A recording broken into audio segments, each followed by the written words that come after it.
नमस्कार, बिजनौर तक में आपका स्वागत है। जिलाधिकारी रमाकांत पांडे ने जिला प्रशासन के साथ सहयोग उपलब्ध कराए जाते रहने पर पत्रकार बंधुओं का हार्दिक आभार व्यक्त करते हुए अपेक्षा की कि मिशन शक्ति सहित शासन द्वारा जन सामान्य के लिए राज्य सरकार द्वारा संचालित योजनाओं एवं कार्यक्रमों का लाभ पहुंचाने के लिए सहयोग प्राप्त होता रहेगा। उन्होंने कहा कि मीडिया का एक शब्द भी बहुत महत्वपूर्ण और संवेदनशील होता है, जिसका प्रत्यक्ष रूप से समाचार से संबंधित व्यक्ति अथवा परिवार पर उसका असर पड़ता है। उन्होंने कहा कि पत्रकार बंधु समाचार बनाते समय इस बात का ध्यान जरूर रखें कि समाचार केवल समाचार ही हो, उसमें सनसनीखेज न होने पाए। इस अवसर पर मुख्य विकास अधिकारी केपी सिंह, जिला प्रोविजन अधिकारी संजय यादव तथा जिले के वरिष्ठ प्रिंट एवं इलेक्ट्रॉनिक मीडिया पत्रकार बंधु मौजूद थे। इस वक्त क्या किया जा सकता है? धर्म को छोड़ दीजिए, जाति को छोड़ दीजिए, वर्ग यानी कोई गरीब है कोई अमीर है, इसको भी छोड़ दीजिए। इन सब बातों के अक्रॉस यानी सभी समुदायों में, सभी वर्गों में, सभी आयु वर्गों में, गांव में, शहर में, हर जगह ये समस्याएं व्याप्त हैं और कम हो रही हो ऐसा नजर नहीं आता। तो कैसे इन चीजों को हम लोग सामाजिक उत्तरदायित्व का निर्वहन करते हुए कैसे इन चीजों पर नियंत्रण कर सकते हैं, क्या किया जाना चाहिए, इस विषय पर एक बौद्धिक परिचर्चा के लिए हम लोग यहाँ प्रबुद्ध समूह के रूप में आमंत्रित किया गया।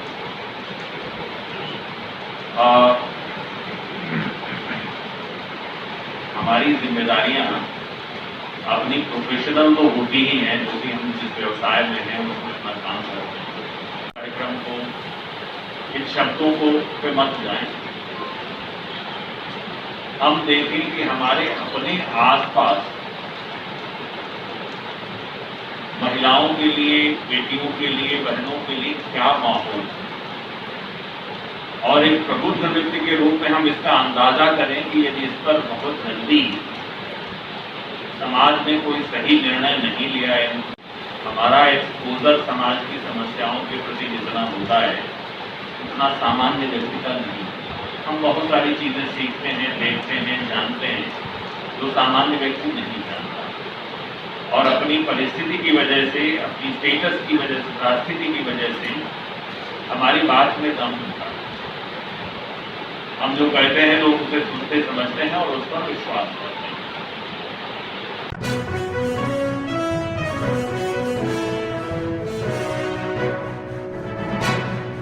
नमस्कार, बिजनौर तक में आपका स्वागत है। किसानों की समस्याओं को लेकर जिला कांग्रेस कमेटी ने आज कलेक्ट्रेट परिसर में धरना प्रदर्शन किया तथा पदाधिकारियों ने राष्ट्रपति के नाम संबोधित ज्ञापन जिला प्रशासन को सौंपा। धरना दे रहे कांग्रेस कार्यकर्ताओं की मांग थी कि किसानों का धान समय पर लिया जाए और उन्हें उचित मूल्य दिलाया जाए व किसानों की फसलों में कटौती न की जाए। आज का प्रदर्शन हमारा किसानों के लिए है। जो किसान पर अत्याचार हो रहा है, किसान का जो धान है उसकी कीमत 1860 रुपये सरकार की तय की हुई है, लेकिन हम जब गाँव में जाते हैं तो किसान का धान 1150 रुपये में ख़रीदा जा रहा है और बिल्कुल किसान का पैसा जो व्यापारी ख़रीद रहे हैं। हमें पूरी जानकारी है, हमारे जो संपर्क में हैं उन्होंने बताया कि 2 करोड़ रुपए का तो हमने ही धान ले लिया और उन्हीं का पैसा उन्हीं को वापस होगा और 2 महीने बाद। और रही सेलरों वाली बात, जो ये राइस मिल हैं उनकी भी स्थिति यही है। पैसा किसान का, मेहनत किसान की। आपने देखा होगा इससे पहले जब भी कांग्रेस की सरकार रही है, किसान का जो समर्थन मूल्य है उचित मिलता था और आज हमने जो मांग रखी है, गन्ने का मूल्य 500 रुपये कुंटल हो और गरीब मजदूर के ऊपर जो अत्याचार हुआ है अभी उस पर रोक लगनी चाहिए। आज तो ये बहुत छोटा सा आंदोलन है जिला बिजनौर का। आप देखेंगे किसान जागरूक हो चुका है, किसान सड़कों पे आ चुका है। और रहे कांग्रेसी की बात, कांग्रेसी कार्यकर्ता अपनी जान की बाजी भी लगाकर किसान का साथ देगा। हम चाहते हैं जिस तरह से पंजाब के अंदर किसान के हक में बिल पास हुआ है और उसी तरह से हम उत्तर प्रदेश की सरकार से चाहते हैं कि ये भी इसी तरह से किसान के हक में बिल पास करें और किसान का उचित मूल्य दें। धन्यवाद।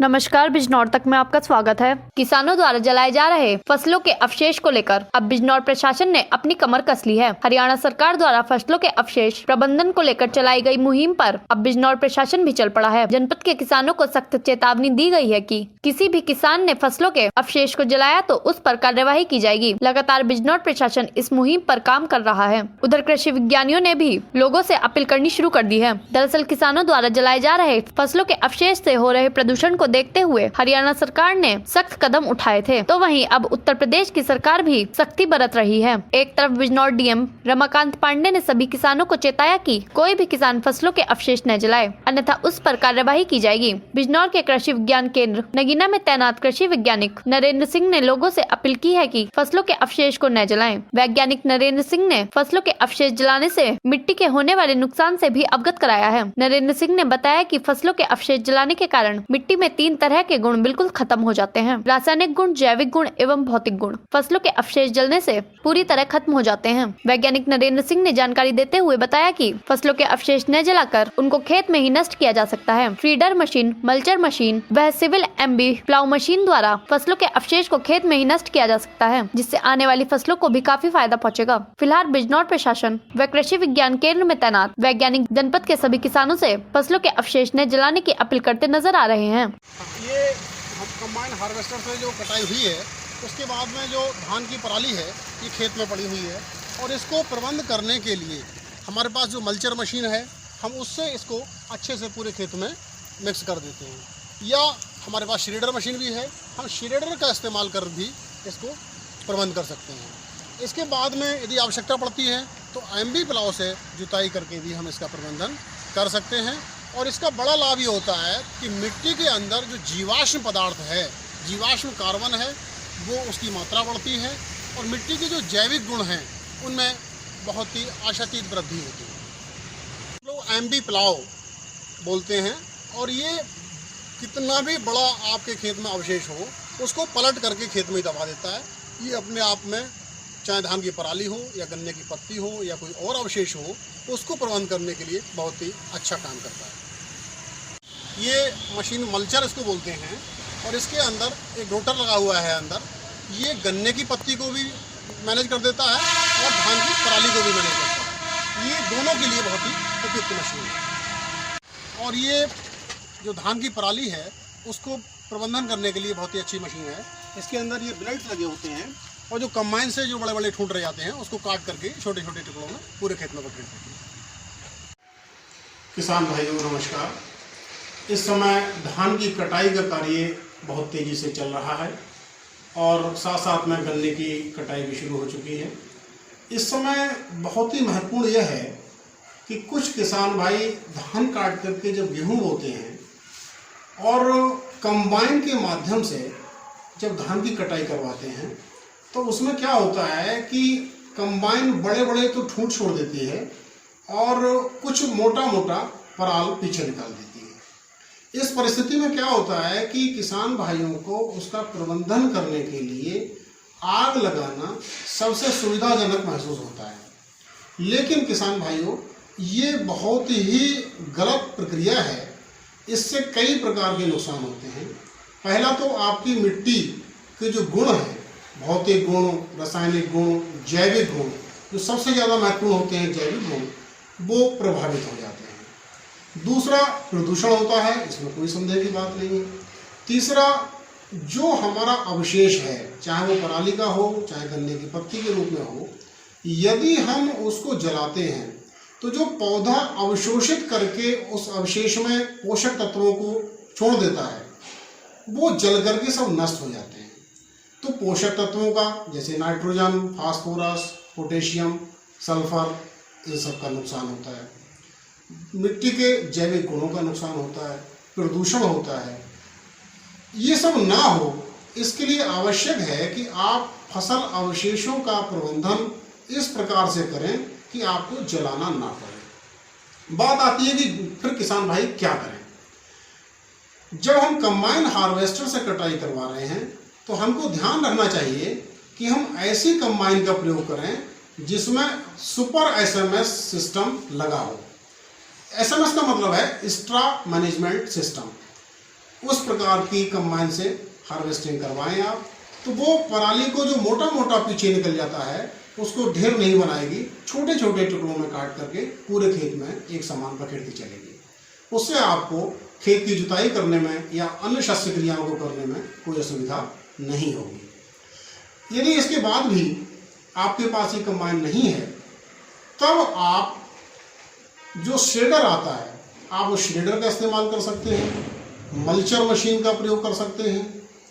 और इनका उपयोग करने के बाद में यदि आपको सीधी बुवाई करनी है तो आप हैप्पी सीडर मशीन का उपयोग कर सकते हैं। हैप्पी सीडर मशीन अपने आप में बहुत ही अच्छी मशीन है। इसमें पुराल को सही से व्यवस्थित करने के लिए एक रोटर लगा होता है और बुवाई करने के लिए सीड ड्रिल होती है। यानी कि दो मशीनों से जोड़ करके एक मशीन बनाई गई है, इसलिए इसको हैप्पी सीडर कहते हैं। और ये कंबाइन से कटे हुए जो ऊंचे ऊंचे ठूंठ रह जाते हैं उनमें भी सीधे बुवाई गेहूं की बहुत ही अच्छी तरह से कर देती है। तो इसका हमारे किसान भाई उपयोग कर सकते हैं। मल्चर मशीन का उपयोग कर सकते हैं, श्रेडर का उपयोग कर सकते हैं और आप सुपर एसएमएस लगी हुई कंबाइन का प्रयोग कर सकते हैं। जहाँ तक गन्ने के विषय में बात है, गन्ने की पत्तियों के विषय की जब बात आती है, तब हमारे किसान भाइयों को एक चीज़ का और ध्यान रखना चाहिए कि जो रैटून मैनेजर है, किसान भाई उस रैटून मैनेजर का प्रयोग करके भी गन्ने की पत्तियों को अच्छी प्रकार से अपने खेत में मिला सकते हैं। इसके साथ साथ में जो जैविक विधियां हैं, जैसे डिकम्पोजर है, डिकम्पोजर का प्रयोग करके किसान भाई जल्दी अपने पत्तियों को सड़ा सकते हैं।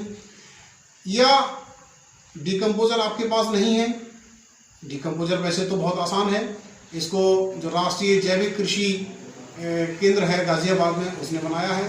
पूसा इंस्टीट्यूट जो दिल्ली में है उसने इसके कैप्सूल बना दिए हैं ताकि किसी को आने जाने में कोई परेशानी ना हो। ये आप आसानी से मंगा भी सकते हैं, इसका प्रयोग कर सकते हैं। इसके साथ साथ में एक और भी कर सकते हैं किसान भाई कि जो हमारी अच्छी सड़ी हुई गोबर की खाद है उसमें ट्राइकोडर्मा मिला करके, ट्राइकोडर्मा का प्रयोग कर गोबर की अच्छी सड़ी हुई खाद में करते हैं तो जो पत्तियां हैं वो जल्दी सड़ जाती हैं, जल्दी उनका खाद बन जाता है।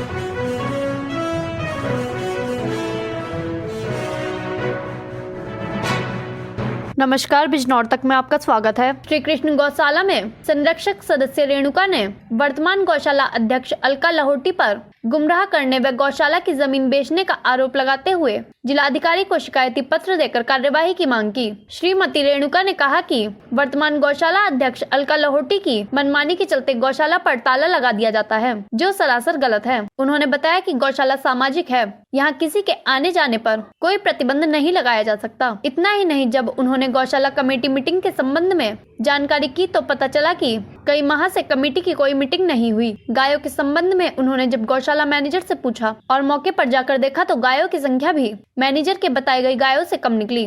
इतना ही नहीं, वह गौशाला की जमीन को भी बेचने की फिराक में लगी है। उन्होंने यह भी जानकारी दी कि गौशाला समिति के समांतर अलका लाहोटी ने एक अन्य संस्था अपने पिता वीरेंद्र कुमार लाहोटी के नाम से भी बना रखी है। गौशाला में आने वाला चंदा उसी संस्था में ले जा रही है, जिसका पैसा वह गौशाला में खर्च न करके अपने व्यक्तिगत उपयोग में ले रही है।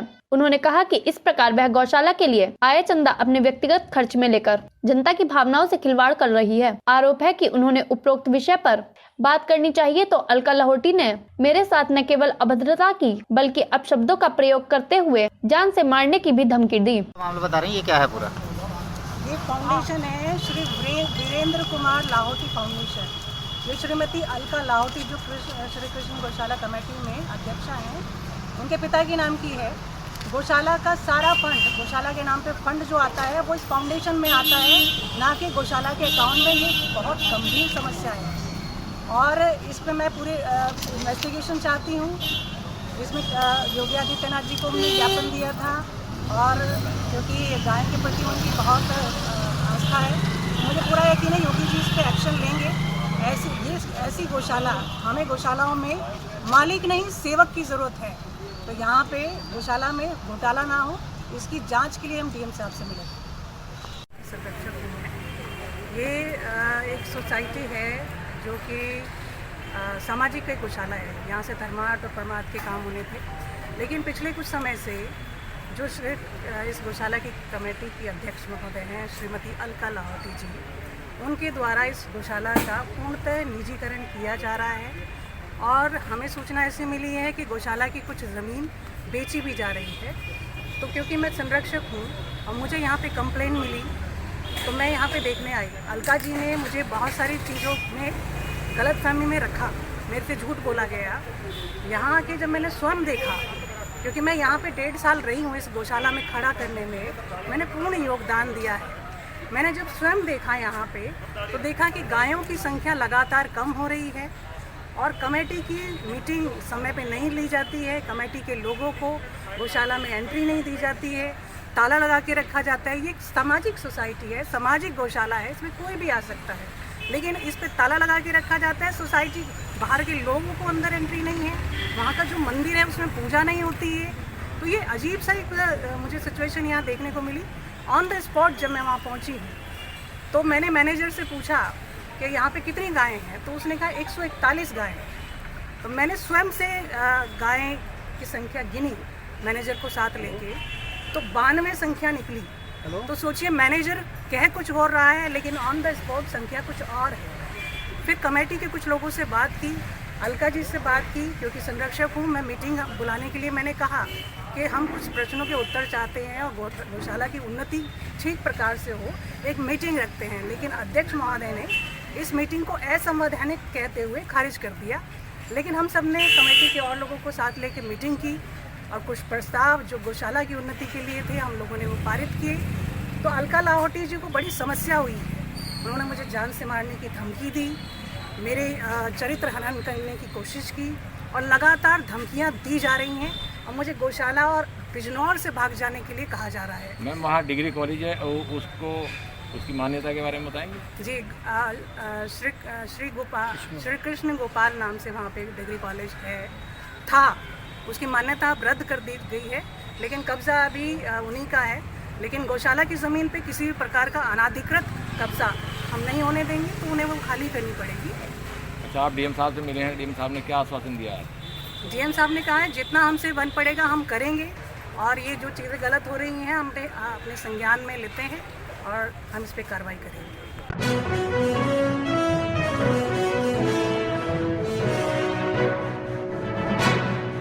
नमस्कार, बिजनौर तक में आपका स्वागत है। उत्तर प्रदेश की सरकार द्वारा कौशल विकास योजना का प्रसार प्रचार करने हेतु LED वैन का आज बिजनौर के जिलाधिकारी रमाकांत पांडे द्वारा हरी झंडी दिखाई गई। यह वैन बिजनौर की सभी तहसीलों में भ्रमण करेगी एवं कौशल विकास योजना से मिलने वाले लाभों की लोगों को जानकारी देगी। प्रचार प्रसार के दौरान यह भी जानकारी दी जाएगी कि कौशल विकास योजना से प्रशिक्षण प्राप्त कर किस तरह रोजगार प्राप्त किया जा सकता है। कौशल विकास मिशन के क्या कार्यक्रम प्रदेश में चल रहे हैं, कैसे रोजगार कराने की व्यवस्था की गई है, उसके बारे में व्यापक प्रचार प्रसार के लिए LED वैन है जो संपूर्ण जनपद में एक दिन के लिए घूमेगी, ताकि युवाओं को पता चल सके कि उत्तर प्रदेश सरकार की ओर से कौशल विकास मिशन की तरफ से क्या कार्यक्रम चलाए जा रहे हैं। ये प्रचार प्रसार का कार्यक्रम किस परिप्रेक्ष्य से किया जा रहा है? ये उत्तर प्रदेश कौशल विकास विभाग के अंतर्गत प्रचार प्रसार हेतु LED वैन प्रदेश के समस्त जनपदों में भ्रमण कर रही है। आज हमारे बिजनौर जनपद में इसका झंडी दिखाकर शुभारम्भ किया जा रहा है और ये जनपद की प्रत्येक तहसील में भ्रमण करेगी और उसके उपरांत ही दूसरे जनपद में चली जाएगी। इससे क्या फ़ायदा होगा? इससे जो हमारे कौशल विकास के कार्यक्रम हैं, ITI के कार्यक्रम हैं, उनका प्रचार प्रसार होगा, उससे बच्चे लाभान्वित होंगे और उसके फिर जॉब रोजगार मिलेगा उनसे।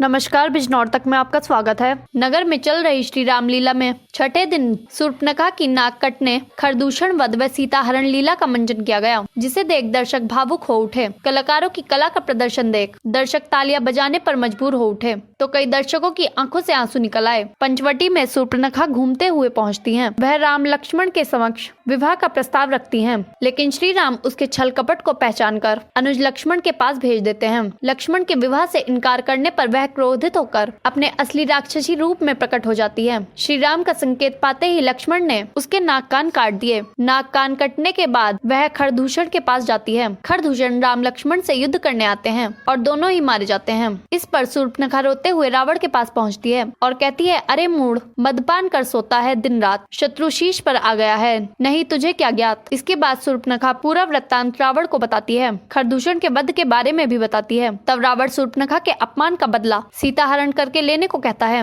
वह मारीच को स्वर्ण मृग बनाकर भेजता है। वह राम लक्ष्मण उस मृग को मारने के लिए जाते हैं। तब रावण साधु वेश धारण कर कपट के द्वारा सीता का हरण कर लंका ले आता है, जिसे देख दर्शक भावुक हो जाते हैं और तालियां बजाकर कलाकारों का हर्षवर्धन करते हैं। मंचन में राम का पाठ राजेश शर्मा, लक्ष्मण का पाठ नितिन शर्मा, सीता का पाठ राकेश, शूर्पणखा का पाठ कामेंद्र सिंह, खर का पाठ संदीप, दूषण का पाठ पंकज, रावण का पाठ गौरव शर्मा ने किया। वहीं रामलीला नाटक सेवा समिति के प्रधान मोनू चौधरी अपनी पूरी टीम के साथ व्यवस्था चाक चौबंद बनाए हुए हैं तथा धर्म प्रेमियों से आपसी सौहार्द के साथ शांति बनाए रखते हुए लीला मंचन देखकर धर्म लाभ उठाने की अपील कर रहे हैं। सह जनता का भी उन्हें पूरा सहयोग मिल रहा है, जिसके चलते रामलीला में दिन प्रतिदिन 4 चांद लगने के साथ साथ कमेटी के लोगों में भारी उत्साह दिख रहा है।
सोने से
मैं सुरक्षा से बाहर नहीं आ सकती। यह मेरे वरदान है।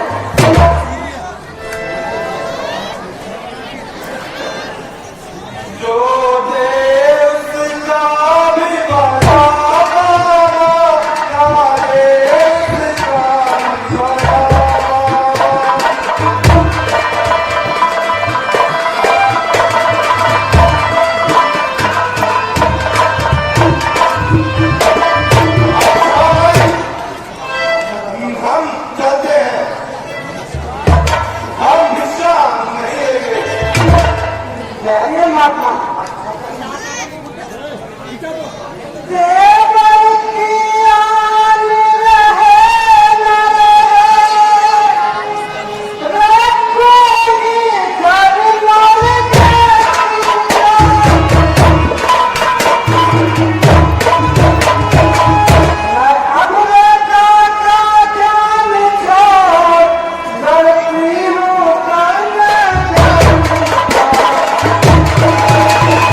लज्जा नहीं आई।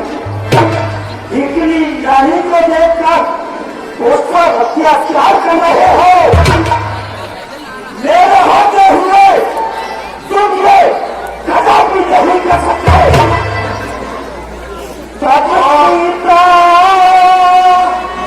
उसका ये किराया है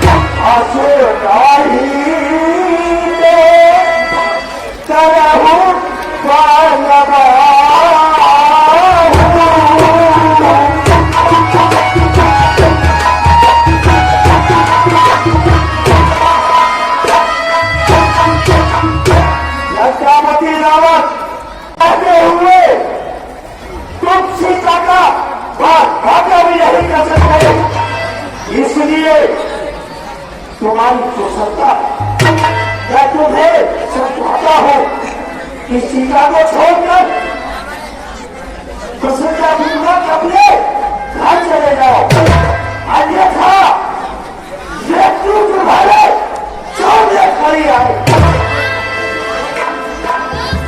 और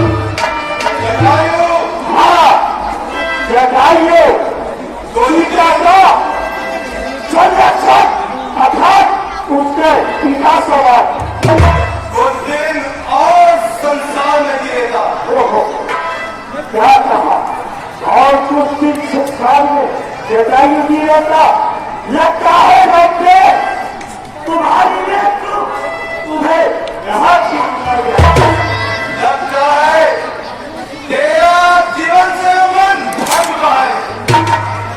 कहा मेरा जीवन भटका है, लगता है मेरी सही बात।